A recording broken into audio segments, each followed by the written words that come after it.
Coach McKillop, we are so thrilled to welcome you today to the Be the One podcast. Absolutely sensational to be with you, Avery. Thank you. Thank you. I've been so excited about this interview and nervous too. And so I just have enjoyed hearing you speak over the past couple of days here on campus. I guess just yesterday, it seems like it was a long day yesterday for you. It does seem like it was a lot longer than ago that I arrived, but Right. It's been fulfilling. It's been enjoyable. It's been inspiring. Oh, good. To come here and to see a school function like this school functions is a eye-opener for me. Oh, well, good. And a very impressive one. Well, that's always nice to hear. Thank you. Thank you. Well, we have loved hosting you. You were fresh from the morning meeting this morning, so I hear that you were down in the intermediate school. Yes, and the enthusiasm with which they greeted me was extraordinary. It's remarkable how enthusiasm can motivate you. Mm-hmm. It can give you joy. Mm-hmm. It can encourage you. And that's what the 24 hours have been for me here at Brookstone. Well, we have felt the same way. I got to hear you speak to several students groups yesterday, and it was just such a privilege. And I just enjoyed hearing all the wisdom you have. And so I can't wait to get into some of these questions today with you to share with our listeners who weren't able to hear you yesterday. Well, I welcome questions. I welcome conversation. Good. And there's forever a willingness upon my part to learn. Yes. And that, I think, has been a pivotal aspect of my own life that I don't think I have got it all. I still think there's much more to learn. Oh, I agree. And sometimes when you think you know it all, you're writing your own obituary. And I'm not ready to write that obituary. No, I agree. But I love that. We are big about a growth mindset around here. We never want to think we have reached the place where we have grown as much as we can grow. So I appreciate that very much. There's a comment that I would always tell our players: proud peacock today, feather duster tomorrow. I love that. If we find ourselves too much in love with what we're doing and our success and what we know, well, again, we are writing an obituary. Yes, that's so true. So true. Well, I want to give you the opportunity to share some of your story today. For our listeners who do not know, you've been a high school basketball coach. You've been in a very illustrious career as a high school basketball coach at Davidson for 33 years. Took your team to the Elite Eight with future superstar Steph Curry. You are the proud father of Karen Heil, who is married to Henry Heil, who is our head of school. But I want to go back even further, because when I heard yesterday you share with our basketball team about the fact that you were cut, that just really spoke to me, that you kept going back for a second time to try out. Tell me about that, because so often today our kids, they face that rejection, and it is hard. It is very hard to keep going back. So I'd love to hear you share that story about making your high school basketball team. As a freshman, I was cut from the freshman basketball team. And it was a Catholic high school with all boys, 400 young boys in this school, and I would guess 100 of them tried out for the team. Oh, I cannot imagine. And I didn't share this yesterday, but I had to pay my own tuition. Mm. And in order to pay my own tuition, I had to work. Mm-hmm.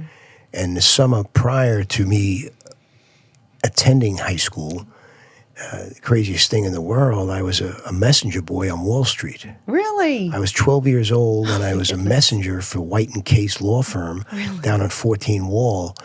And I just carried packages in envelopes because you didn't have faxes back in those days. And, and this is 1962. Mm-hmm. And so that summer, a lot of the boys in my neighborhood went to summer camp. Mm-hmm. Mm-hmm. And all the coaches worked the summer camp. Mm-hmm.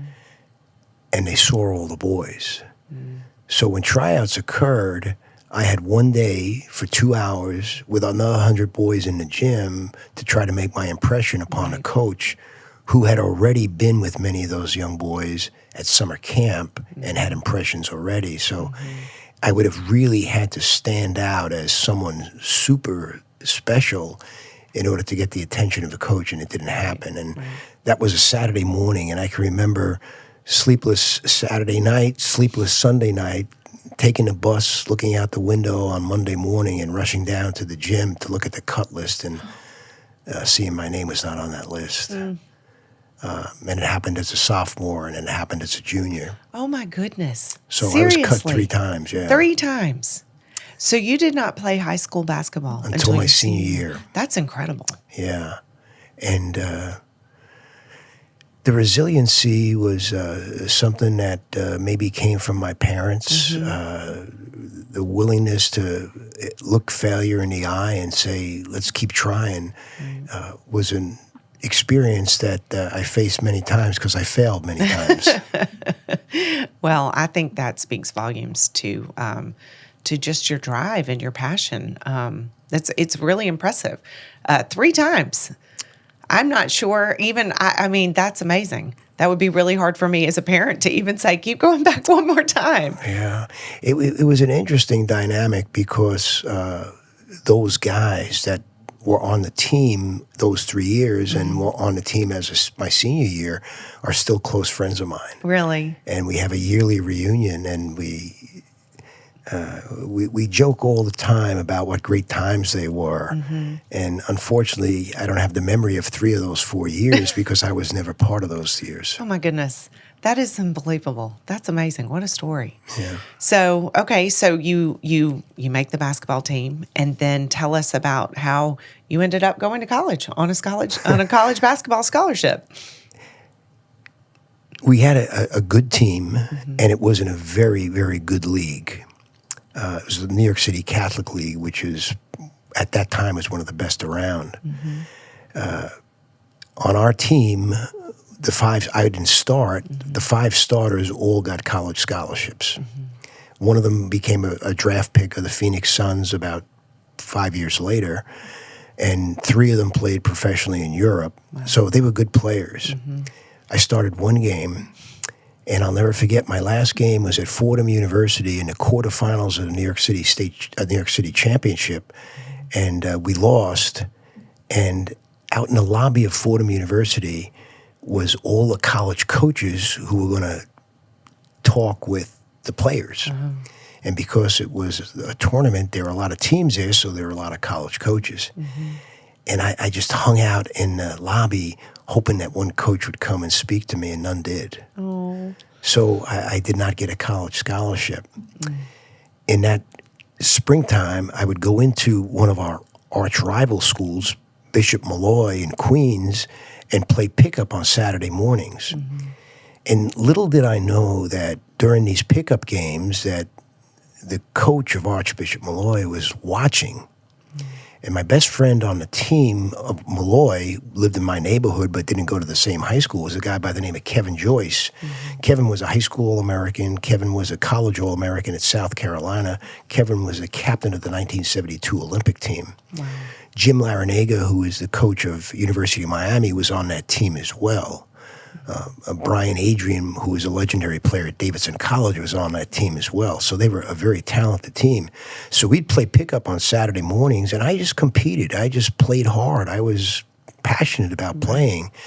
And the coach of Archbishop Malloy, Mr. Curran, came up to me after about 4 or 5 Saturdays and said to me, where are you going to college next year? And I said, well, I'm probably going to go to Siena College up in Albany. He said, you have a basketball scholarship? I said, no, I'm going there on an academic scholarship. He said, how would you like a basketball scholarship?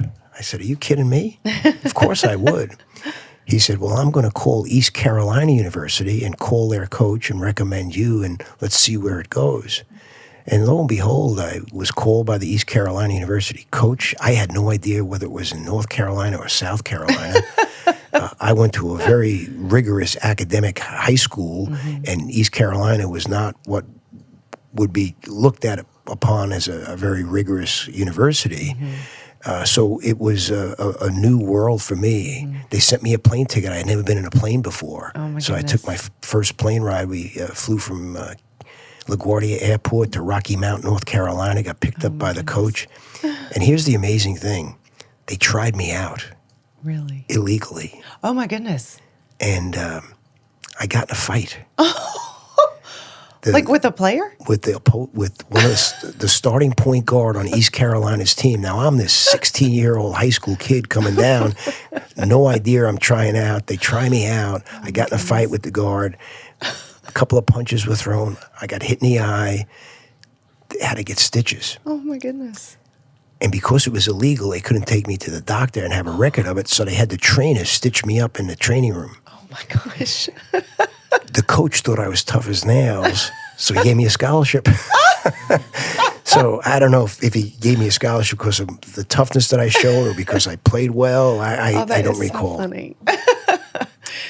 But I was very young. I graduated high school at 16, Wow. turned 17 in July, went to East Carolina, so finished my whole freshman year, 17-year-old, Wow. a little bit lonesome, a little bit homesick. I'm sure. Eastern North Carolina from New York was a big difference back Right. in the 1960s. Right, right. And I came back as a sophomore and was the sixth man on the team and played quite a bit, but was homesick again. And Yeah. I just felt that I was not happy there. Right, right. And I transferred to Hofstra University back on Long Island and did not have a scholarship, but I transferred and worked that summer as a construction man, made enough money to pay for my tuition. And lo and behold, again, the coach saw me play in a pickup gym and offered me a scholarship. That's awesome. Yeah. That's awesome. Well, obviously you know how to play. Well, Obviously. what was really fascinating was two of the guys on the team at Hofstra were teammates of mine at high school. Oh, really? Yeah. Oh, so it's like coming full circle with your teammates. Exactly. That's really fun. So when you graduate from Hofstra, did you know you wanted to go into coaching right away? I was actually planning to go to Europe to play pro basketball. Oh, okay. Okay. And I at the 11th hour, I decided not to go and just became a history teacher and a coach. Okay. No idea why. I was signed by the Philadelphia 76ers. Oh, really? And I really wanted to play pro basketball. Yes, yes. That was Oh, my I don't blame first objective, the 76ers, the NBA. And then my second objective was if that failed, I'd go to Europe and play pro basketball in Europe. And it got to be a point where I was cut from Philadelphia before the season started at training camp. So my only alternative was to teach and to coach. And I did it just because it was a job, not because I dreamed about it. Right. It was interesting because I was in training camp for the 76ers in Scranton, Pennsylvania, and I shared a room with another player who was a veteran who had been up with the team already. And he's watching TV, and I have history books out preparing lessons. In the event I was cut, I would have to go back to Long Island and teach the first day I'm back. And he was a little bit awestruck, the fact that I was reading history books and he's watching television in training camp. Well, obviously that paid off because you were a coach in a high school that had a very successful program, from what I understand. Yeah. I coached for 6 years at Holy Trinity, and it was a time of development for me, having to prepare history lessons. I taught European history and I taught African Asian studies.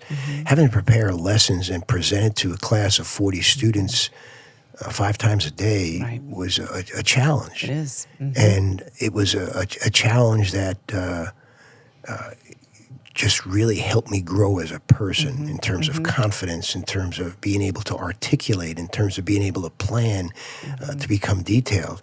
And I would never trade that experience in the classroom for anything.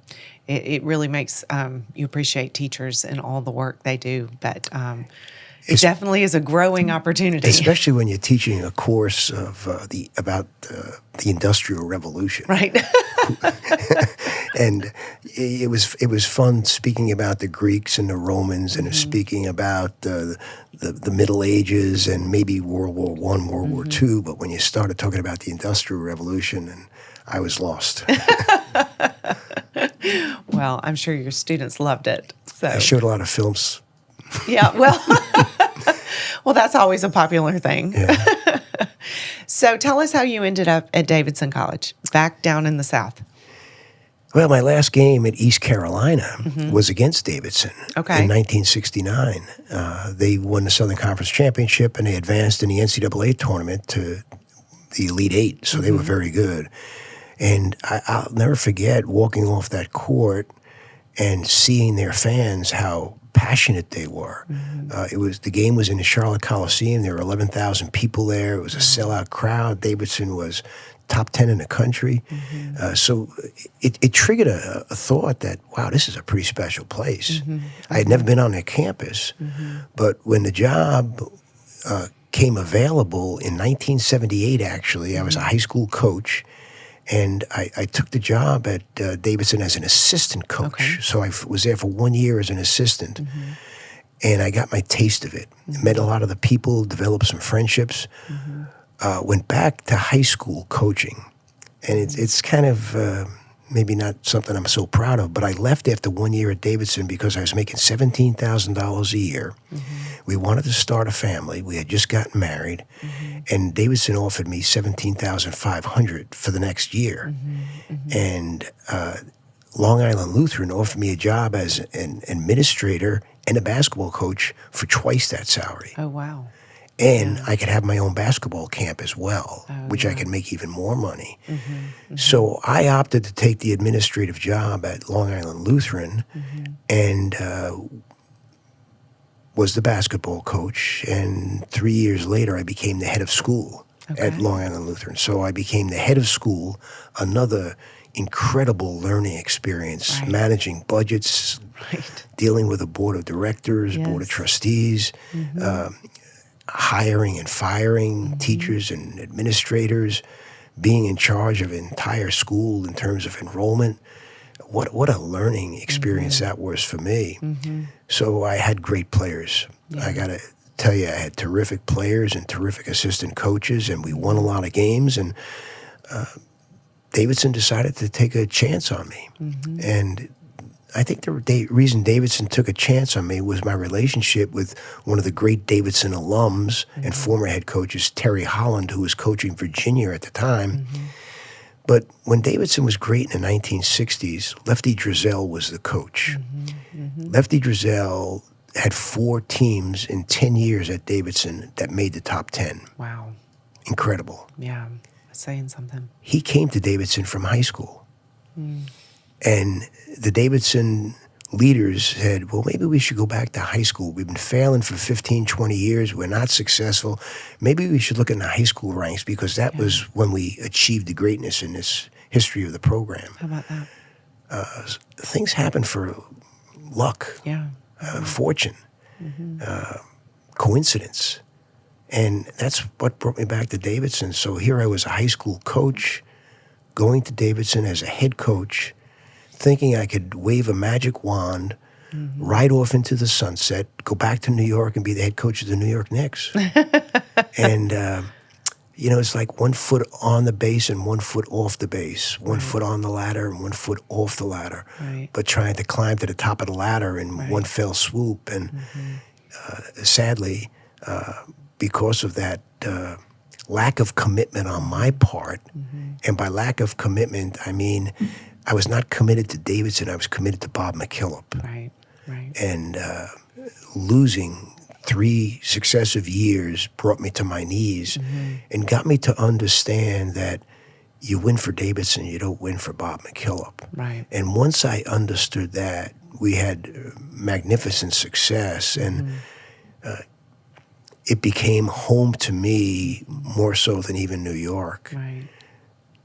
Remarkable things happen when you coach young men or young women for 4 years. They become like your sons. Right.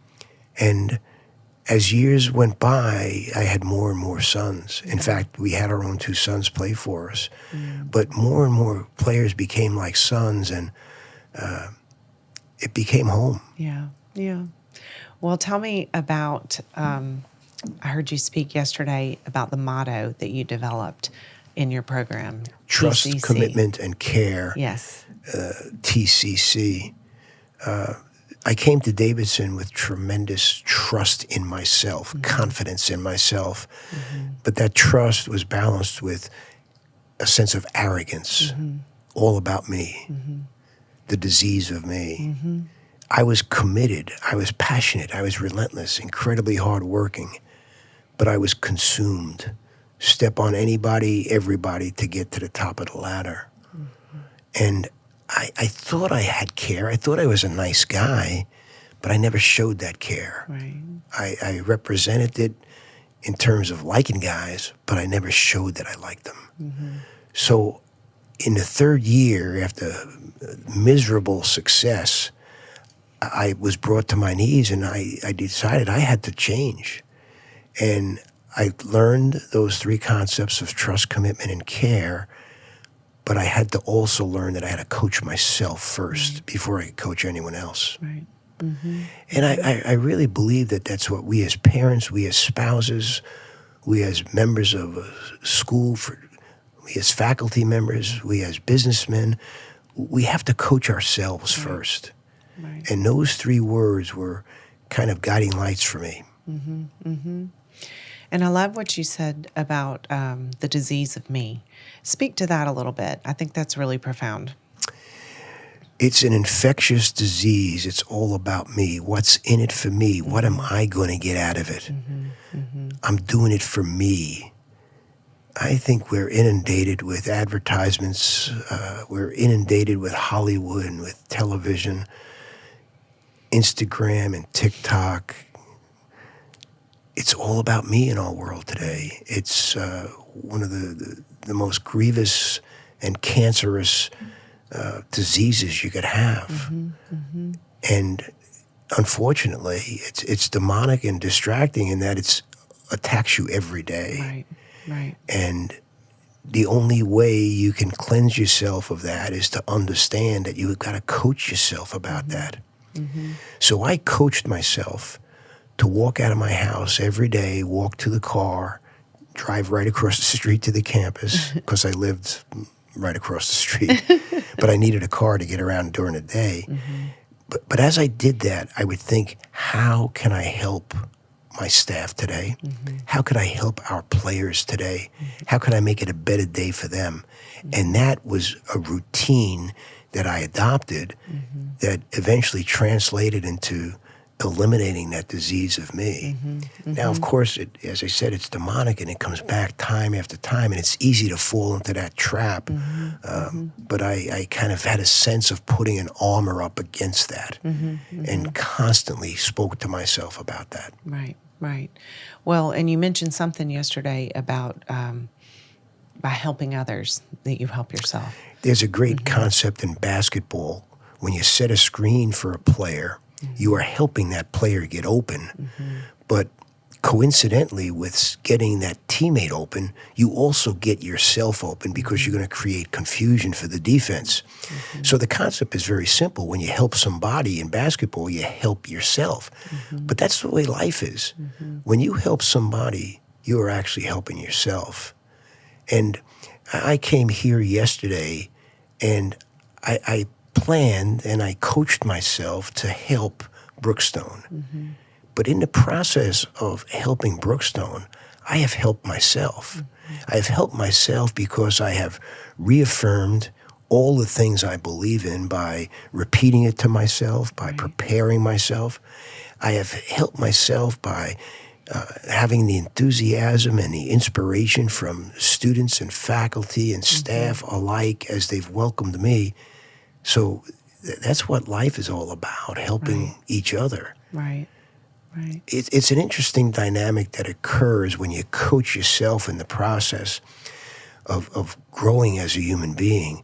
So, for example, many coaches have a disconnect with the parents of their players because they're afraid that the parents may say something critical. The parents might question them. I took a different stance. If one of our players had a great day in practice or did something very special in school or represented the values that we treasure so much, I would call the parent and tell them about that and let the parent know how pleased I was and how wonderful their son was. A lot of coaches fear that because they don't trust. they think if that I open that door to the parent will then say, well, if you think so much of him, why is he not playing more? Or why is he not getting more shots? Right. I had that trust because it was balanced with commitment and care.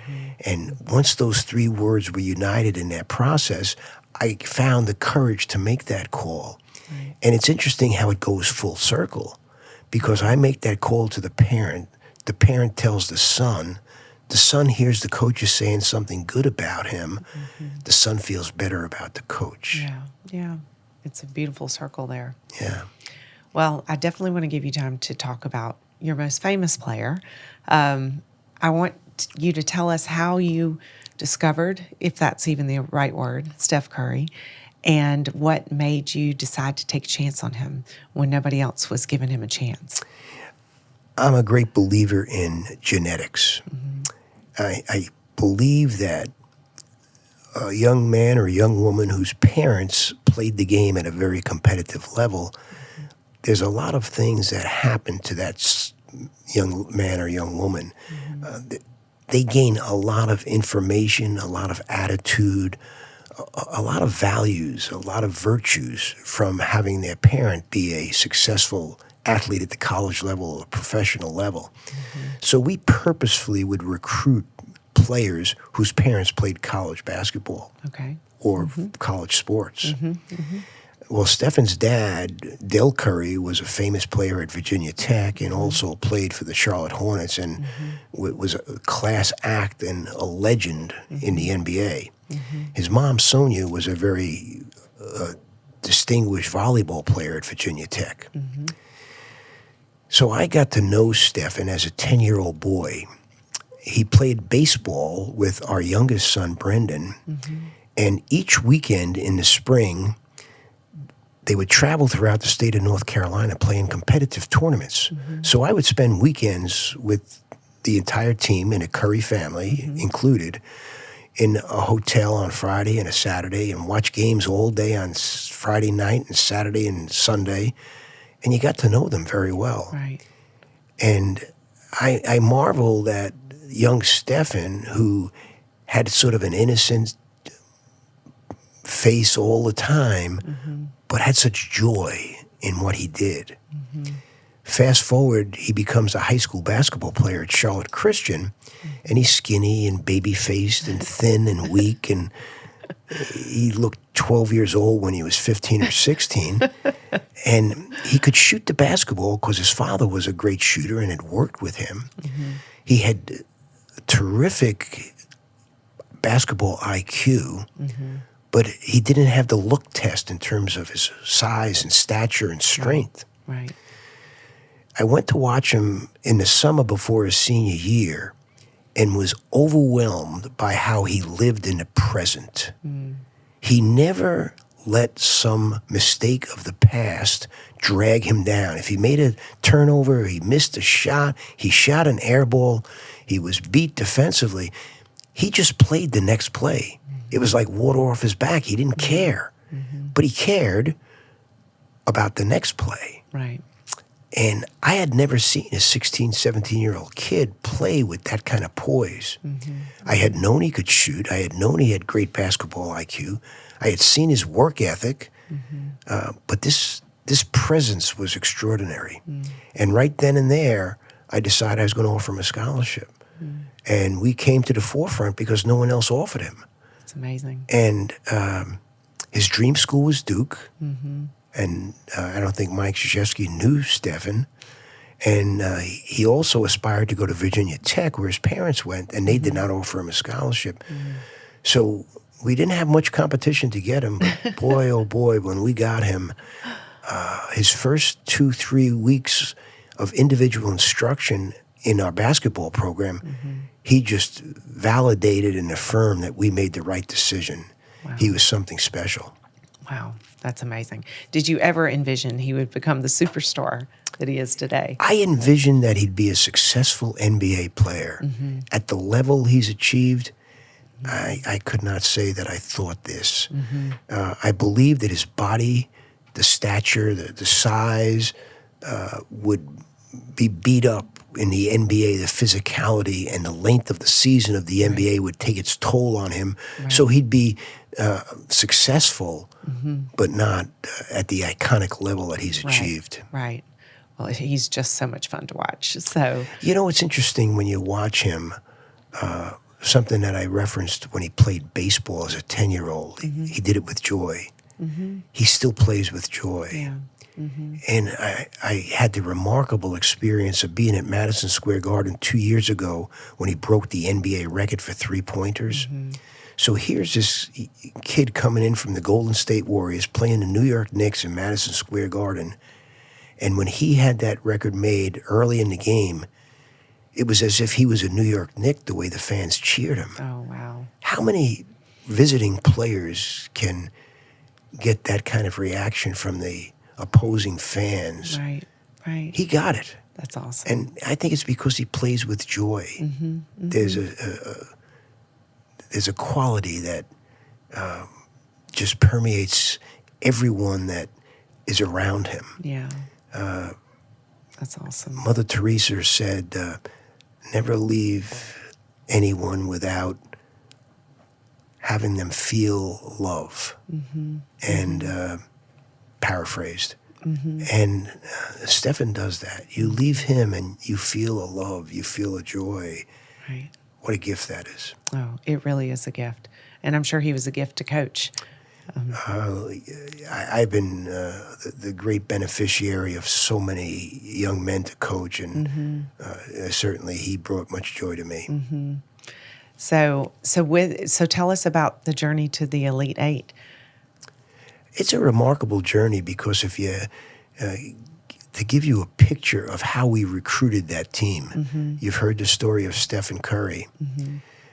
There was another player by the name of Thomas Sander who during the previous summer of his senior year of high school decided he wasn't going to play college basketball. Really? So no one recruited him. Wow. But he played high school basketball in Cincinnati at in the Catholic League in Cincinnati, but did not play in the summer when most of the college scouts are out and offer the scholarships. Right. So he had no scholarship offers. And a friend of mine just happened to tell me about him, and lo and behold, we recruited him. So he came to us without really competing much from other schools. We had another player named Max Paulus Goslin, who also had no scholarships. And I went to see him. He was from Montreal, Canada, and I went to see him the previous summer in Emporia, Kansas, at a place called St. Joseph's College in an AAU summer camp situation. And there was no air conditioning in the gym. It was an old school gym from like the 1920s, one of those archaic looking buildings. And he's diving on the floor, body covered with sweat, constantly throughout the game. And I decided to recruit him. And again, we didn't have any competition. He became a star for us. How about that? Stephen's roommate, who didn't know he was going to be Stephen's roommate, we recruited him, named Bryant Barr from Portland, Maine. And Bryant visited Davidson in September, and his final box he wanted to check off before he was going to decide to come to Davidson was he wanted to go to church on Sunday that he visited and see what kind of church it was. Wow. And see the level of comfort that he felt in the church. Oh, wow. And remarkably, it clicked. He committed to Davidson and became Stephen Curry's roommate. Wow. Wow. And then one other guy that came, this is crazy, he came to our summer camp. He's from Istanbul, Turkey, John Chivi. And he came to our summer camp, and my staff said, he can't play for us. He's not good enough. And lo and behold, he left our camp and went to a camp in Pittsburgh. And he was Muslim. And this is 2003, maybe 2005, I think, 2004.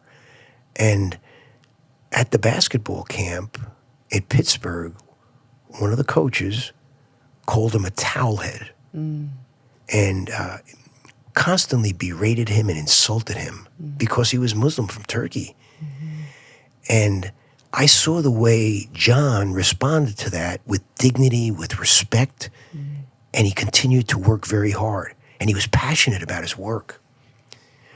Then he goes to another camp from there, and because of what this coach said about him at this camp in Pittsburgh, they screwed up his transportation, and he took him 24 hours to get to this new camp in New Jersey. So here's a young kid from a foreign country facing all this adversity, and he keeps fighting through it. And the last day of this camp in New Jersey, they have an all-star game. Well, he didn't make the all-star team because he wasn't really that good. But he's playing in a pickup game on the side and just playing like it was an NCAA championship. And out of the corner of my eye, I see him as I'm watching the all-star game, and I said, there's a coincidence with this. He was at our camp, and he was a hard worker, but not very good. He's at this camp in Pittsburgh and being abused, but he's still working. And here he is after being left for 24 hours, bad transportation, and the camp is over, but he's playing in a pickup game and playing like it's the championship. I think that kid would be good in our program. And he never played for us, but he had a scholarship, and he's a great member of our team. That's awesome. Great teammate. That's awesome. And that's the way we put that team together. And it went to the Elite Eight, and we talk about fortune and luck. Our first round opponent was Gonzaga, and the game was in Raleigh. Well, lo and behold, we played in Raleigh back in December in that same arena and used that same locker room, so we had a little bit of a comfort level. Right. Gonzaga had to fly across the country in a different time zone. So they were maybe fatigued, never been in Raleigh before, and we took advantage of that and beat them. And then we played in Georgetown on the second day, which is Sunday, and we're down by 18 points at halftime.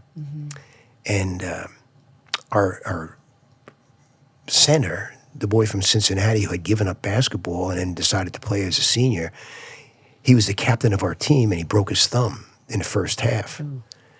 But somehow we chipped away and got back into the game, and we're down by about 12 points and 12 minutes to go. And the second game in this particular bracket was North Carolina playing Arkansas.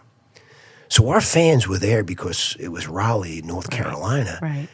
But now all the North Carolina fans come into the arena. So the place is now packed, 18,000 in the RBC Center in Raleigh. And the North Carolina fans started cheering for us. Oh. You know why? Why? Because the previous year, Georgetown eliminated North Carolina from the NCAA tournament. Serendipity? Yeah. I mean, extraordinary, playing Gonzaga in the first round, then getting the North Carolina fans to support us. And we managed to get over the hump and beat Georgetown and advanced to the Sweet 16 and played Wisconsin. And we played Wisconsin and by the way, we beat Gonzaga on Friday, Georgetown on Sunday. Gonzaga's a Jesuit school. Georgetown's a Jesuit school. Friday was Good Friday. Sunday was Easter Sunday. Oh, wow. We beat two Jesuit schools on Good Friday. Well, and I belonged to a Jesuit parish in North Carolina. The Jesuit priests were killing me. So we played Wisconsin in the first game. It was a Friday night, and Wisconsin was Big Ten champs. And the previous day, CBS Sports and ESPN and Fox Sports, all the cameras are at a press conference. And I have Steph on one side and Jason Richards, our point guard, on the other side during the press conference. And I get asked this question, are you just happy to be here? That you've advanced this far, Little Davidson College with 1,800 students and great academic rigor and a liberal arts school and no graduate school. Are you happy to be here? And I look back at the guy who asked the question into the camera and I said, I'm at peace. Our players have done everything I've asked all season long. They continue to do that. And I'm at peace with what's going to happen tomorrow because they have put me at peace. That night, we had our team meeting before the game for the next day, our preparation. our players all were speaking about that press conference. Hey, coach is at peace. Coach is relaxed. Coach must really be confident. The game starts, 57,000 people. Ford Field, so it was the NFL football field, and they bring in a basketball court, but because they bring it in, it's elevated. So it's almost like you're on a stage. Yeah. And I felt like I was on a Broadway stage. The players are sitting below. The stage is there, 57,000 people in this massive complex. A loose ball comes in the first half in the direction of the bench. It comes right to my hands. Most coaches, when they get a loose ball, they throw it right back to the official. I took that loose ball, and for whatever reason, I dribbled it between my leg, behind my back, between my leg, flipped it around, and threw it to the official. And I think it was just a carryover of me being relaxed and being like I'm in a neighborhood at the park, at the schoolyard, and a loose ball comes and you play with it a little before you throw it. And that's what I did in front of 57,000 people. But it validated what I had said the day before, at peace. And we wound up winning the game. That's awesome. So then we played for the Final Four. And Kansas, they had a roster of NBA players, and we fought tooth and nail. And with 7 minutes and 29 seconds to go, we're up by 7 points. And I decided to take our point guard out of the game to give him a little bit of a breather for the stretch run for the last 3 or 4 minutes. And I took him out, and he was on a bench for like 75 seconds. And Kansas eliminated the lead in that very brief period of time. And we lost a little bit of our rhythm. Kansas elevated their play. And we wound up having one shot to win the game. With 16 seconds, we have the ball. We couldn't get Stephen open. And Jason Richards wound up taking a shot with 2 seconds to go. Down by 2 points. It was a three-pointer. I thought it was in. And it didn't. It grazed the rim and did not go in, and game ended. Oh, heartbreak. So if we had made that shot, we would advance to the Final Four. Oh, that's so hard. Yeah. That's so hard. What a journey, though. A tremendous journey. What great memories. No kidding. A treasure chest filled with them. No kidding. Oh, man, there's so many things that I wish we had more time to go into. One thing, speaking of stepping high above overall basketball program, if that makes sense, that impressed me was your 100% college graduation rate.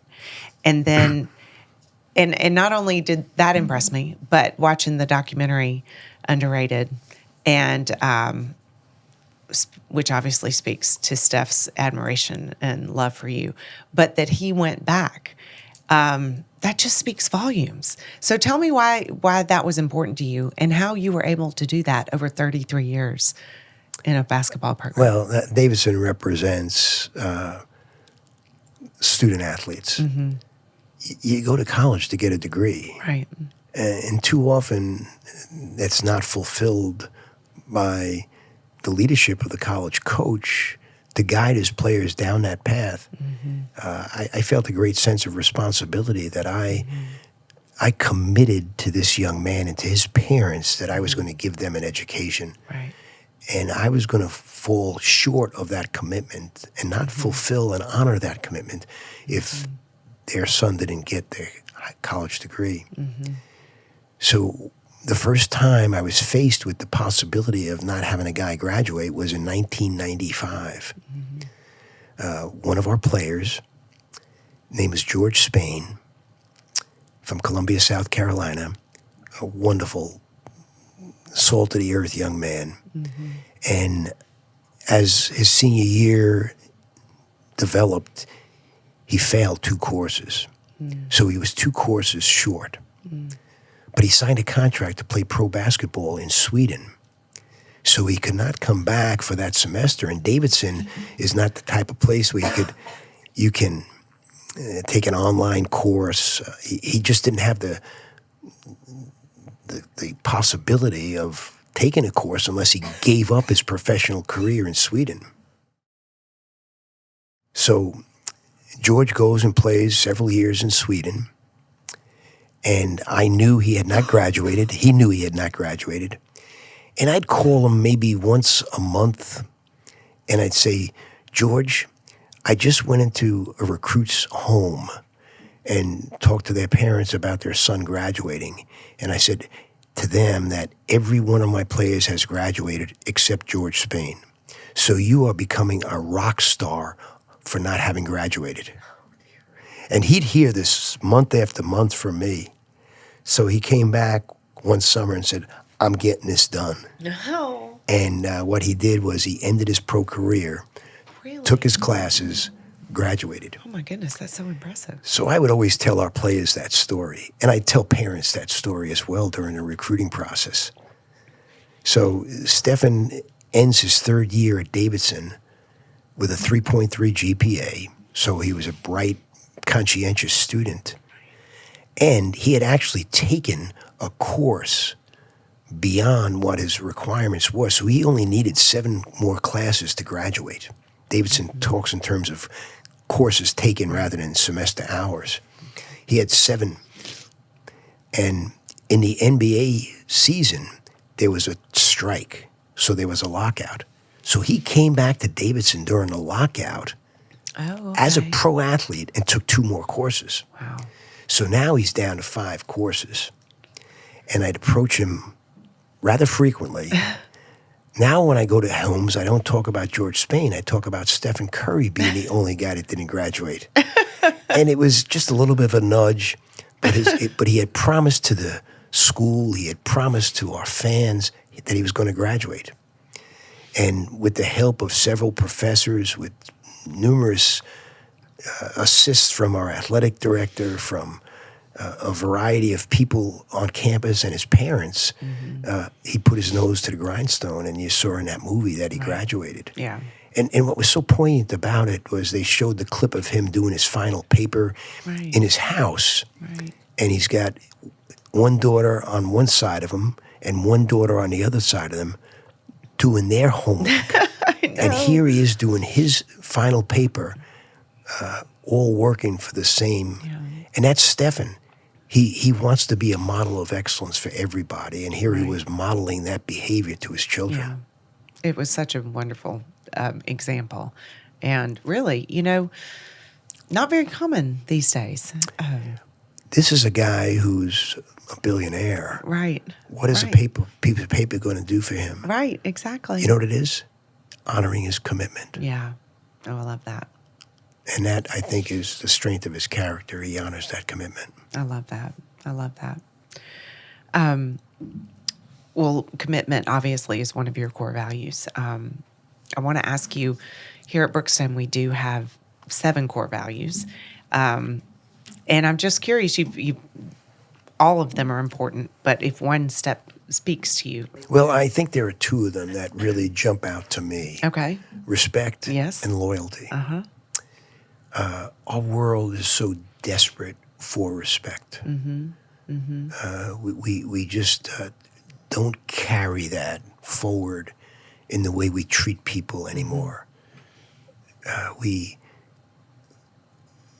don't understand the sanctity of human life.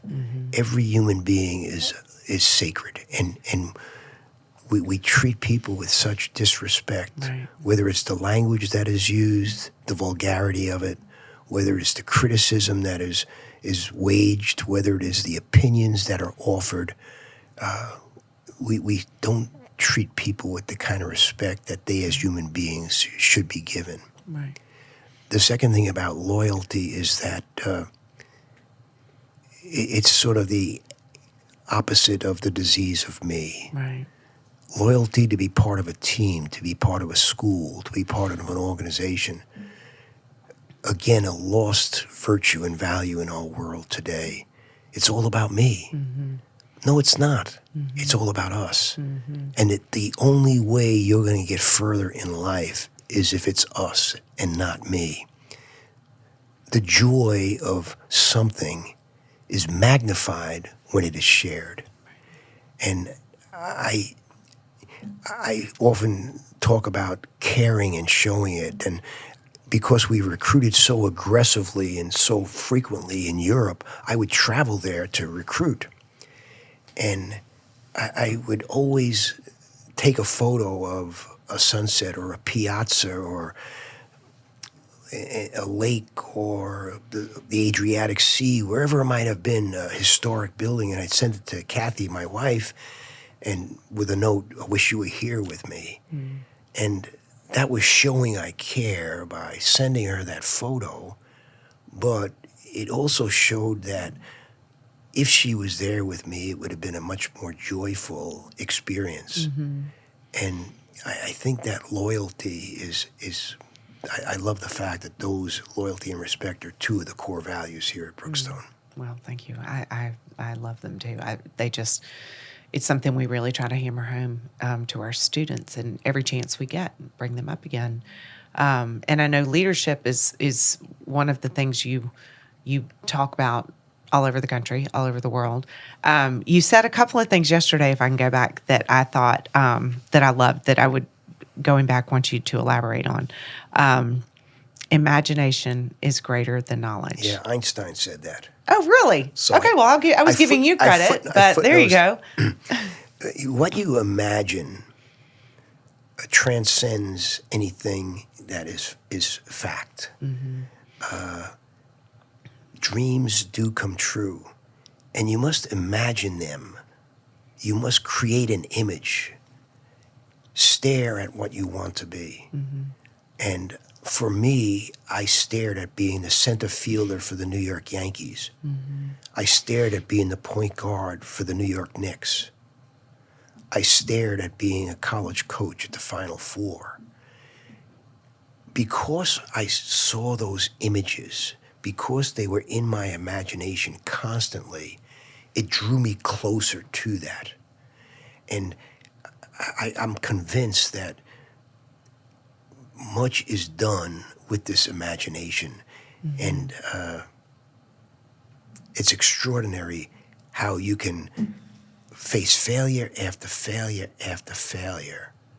But when the imagination is vibrant and present, there's an objective, a goal that can be still reached. And that's where the imagination comes in. I love that. I love that. So you are now, tell me, I want you to explain what this is for our listeners.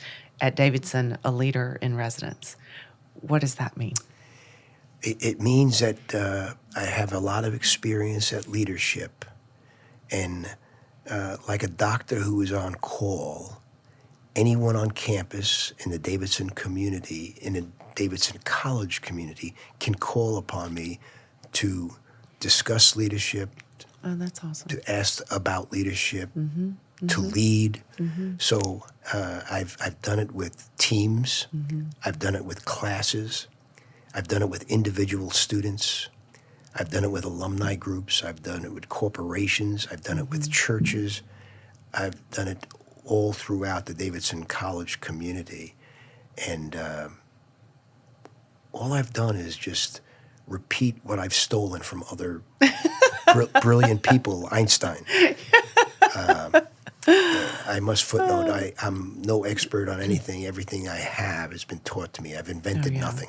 Well, no, I love that. And it kind of goes back to what you said at the beginning. You're always growing, always learning, always absorbing, and then sharing that with others. So I'm here walking around. You know what I learned this morning?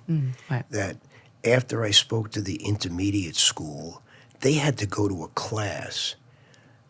So many of them were going to Spanish. But it wasn't like just walking to the next door. They had to navigate the grounds here to get to the class. So you are fostering and developing navigation skills, accountability skills for being there on time, a sense of responsibility. In that just brief 5-minute walk that I took, that's what I saw. Wow. How powerful is that as a learning experience for these young boys and girls? Right. I love that. Yeah. Well, I wanted to give you a chance to share what it's like to have your son step into the reins or take over the basketball program. What is that like to see him step into your shoes? And I'm sure you were so proud of him. Incredibly proud, and it's an experience that has joys and sorrows, wins and losses, Yes. successes and failures. Yes. And when you have that range of emotions, it can be painful and heartbreaking at times, and it can be joyful at times. Right. So living is experiencing all those emotions. And he's had some very difficult losses this year by a basket here and a basket there. I've felt that pain before as a coach, Yes. but I feel it more as the father of a coach. Right. Thankfully, he's got his mom's toughness and resiliency, and he's a terrific leader. And I think we all see that there are challenges in life. Right. And I know he will climb the mountain, but I also know that he'll climb the mountain not to show himself to the world, but to see the next mountaintop. Wow. See, you never conquer a mountain I love that. and enter into a world of no mountaintops. I love that. Yeah. What you do is you conquer a mountain and get to see the next mountain from a better viewpoint. That's great. Well, it is a different landscape for sure in coaching these days. Somebody asked last night, and I'd be curious to get your thoughts again, just as a college coach now, NIL and the transfer portal and all these things that you have to deal with as a college coach these days that weren't around. Interesting years you ago. ask those questions, NIL, transfer portal, and you ask about the mission, the values of Brookstone, loyalty, Yeah. respect.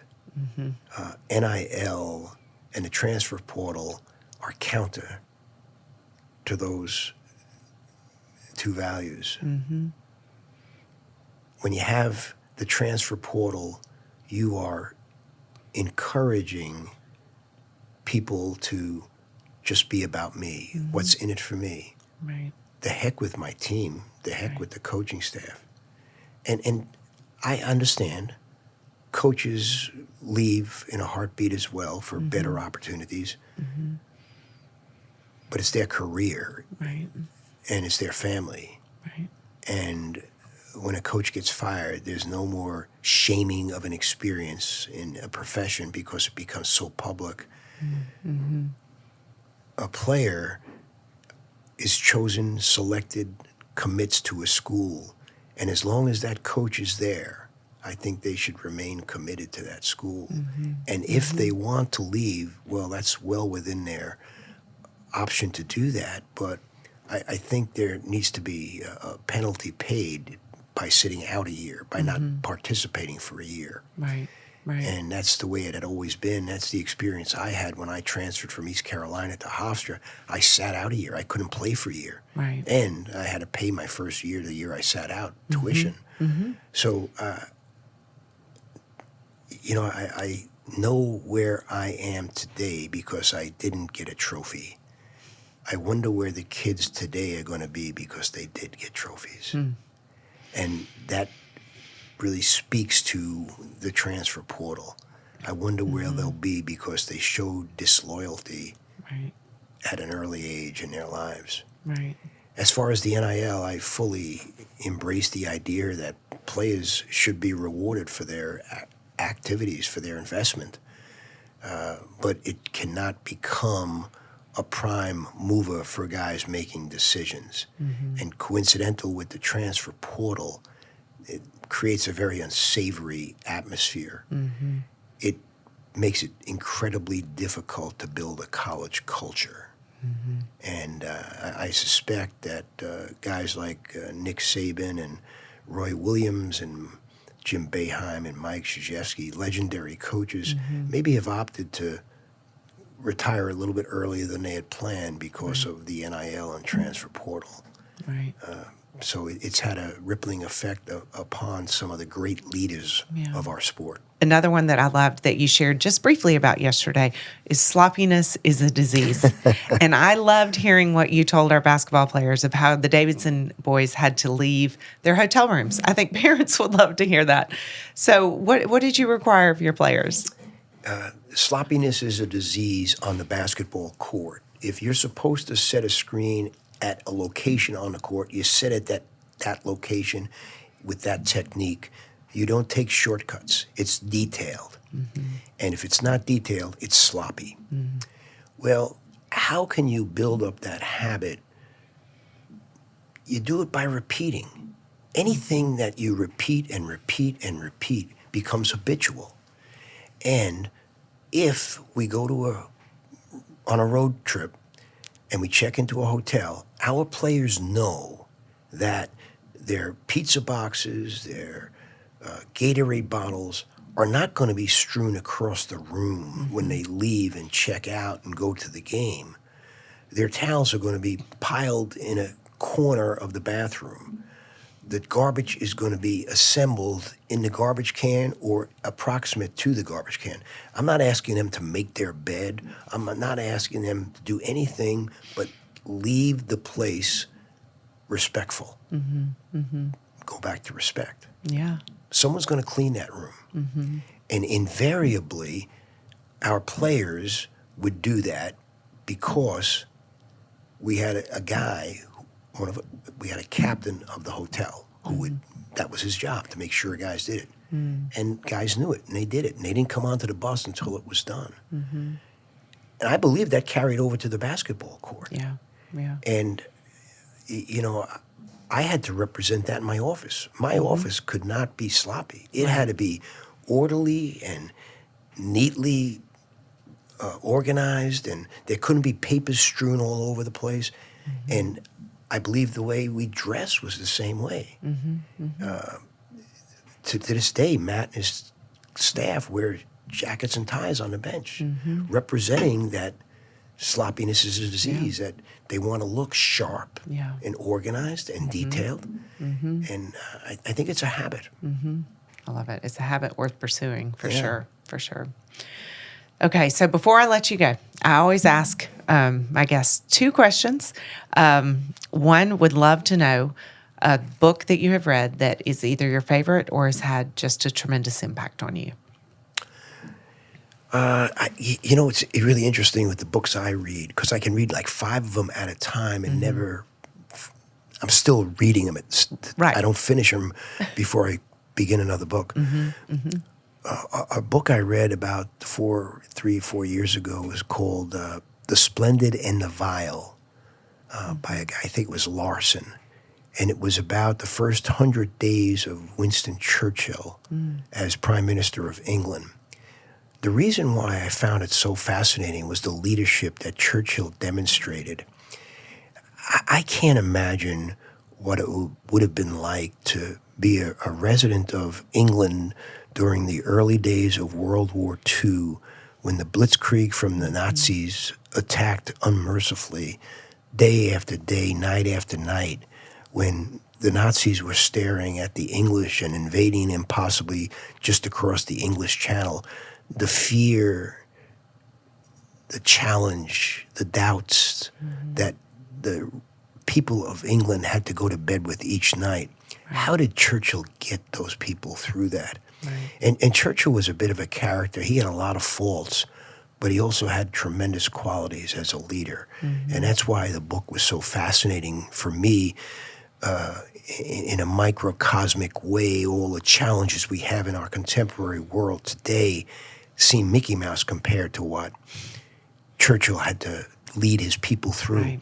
And I've always enjoyed reading stories about leaders who have managed themselves through tremendous crises. And clearly the Nazis was one of them. I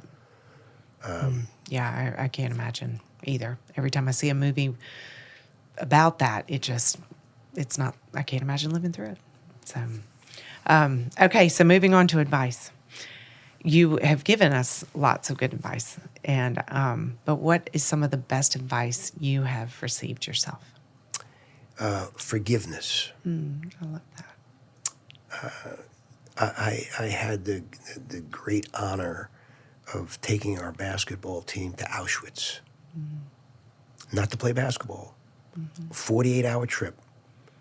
We went there, toured Auschwitz and Birkenau for 2 days, and we were led on the trip by Eva Moses Kor, a Holocaust survivor, who was one of the Mengele twins. Joseph Mengele was the doctor of death. He was an experimenter used by the Nazis, and he picked out twins to do his experiments on. And Eva was one of the twins that was used as a 10-year-old girl. And we went to Auschwitz, and she gave us the tour, and she's this very small, at the point she was an 84-year-old woman with a joy in her face and just kindness in her heart, and it was written all over her face. And she took us to the tracks where the train would come in, and there's a train there sort of as a memorial, and she said it was on this train that the doors opened, and we hear shouting and screaming and barking and people all around, and I'm a 10-year-old girl holding my mother's hand, and my sister Miriam is holding the other hand of my mother, and my other sister and brother were holding the hand of my father. And we jump off the train into this crowd of Nazis and barking dogs, and that was the last time I saw my older sister, my father, and my brother. I never saw them again. The Nazi guard came up to my mother and said to her, "Are they twins?" Because they were wearing the same dresses. And Eva's mother said, "Is that a good thing?" And the Nazi said, "Yes." She said, "Yes, they are twins." That was the last time she saw her mother. The Nazi dragged Eva's mother away and took the twins and then put them through 2 years of just horrific. And she said, when you jump onto the selection platform, I could still smell the cement because it was just poured cement, and I could still smell it. And on the selection platform, some are sent to the gas chambers right away, and some are sent to be slave laborers. And she was sent with the slave laborers to be experimented upon by Mengele. So as she explained this to all of our players, she said, "And I have forgiven Joseph Mengele." And for a woman to experience that kind of humiliation, torture, and to forgive the people that did it to her. And what was interesting was that many of the Jewish people that were Holocaust survivors were very upset with her that she forgave the Nazis. Really? So I think about our world today, and we all have a willingness to express opinions and to let everyone know how we feel and to drag people down. But we have such a small capacity for forgiveness. Yeah. And I would suggest that forgive. Forgive is showing care, but forgive requires trust because you are giving something up of who you are, something of yourself. Yeah, that's beautiful. Sorry, did not mean to get emotional, but that's a beautiful story. Thank you for sharing that with us. And what a powerful thing to take your team for them to experience that. Talk about leadership right there. Yeah. It was a life-changing experience. Yeah, I'm sure. I'm sure those boys never forgot it, ever. Well, Coach, it has been such a privilege to have you here. Not just this conversation is such an honor for me, and I really don't feel worthy even to have been able to sit with you. Well, you made this so easy for me, and you know what? There was teamwork here. Yeah, well, there you go. I will take that. It was great teamwork. And I feel as though I'm on a Brookstone team. Well, we feel you're a part, an honorary part. If I had a jersey, I'd give it to you right now. Well, so it's worn on my heart. Well, thank you. Well, thank you for visiting us and for just the words you have imparted to our students. one of my sons is in high school, and yesterday I was just so thrilled that he got to sit and hear from you yesterday. So Thank you for being here, and I hope you'll come back soon. Oh, I will be back. Thank you. Thanks, Avery.